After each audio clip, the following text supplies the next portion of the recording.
after the debate, we were standing next to each other, and he said that he wanted to apologize for the statements that had been made, and I said, apology accepted.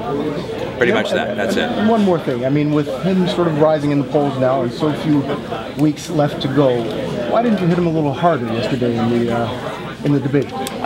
You know, the debate yesterday was an issue-focused effort with a number of places where we got a chance to talk about our positions.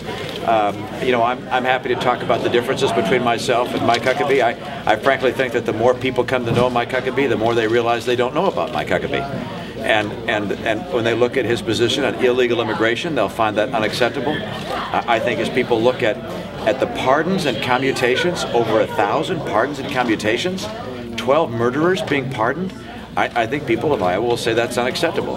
I think as they look at, I mean, I'll contrast that with my own experience. I looked at a number of possible pardons and commutations. I looked to see if there was prosecutorial indiscretion or other faults on the part of the government.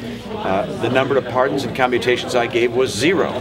I believe that if a jury convicts someone, that unless there's some kind of irregularity, they ought to stay in jail for the sentence that they've been sentenced to.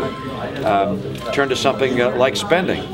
Governor Huckabee, as governor, took spending from $6.7 billion to over $16 billion. That is not a fiscal conservative. I don't care how you try and package it, but that's not the kind of record that a Republican Party is going to select for their nominee for the White House. So, you know, I think over the coming days, as people take a closer look at Governor Huckabee's record, they'll say, good guy.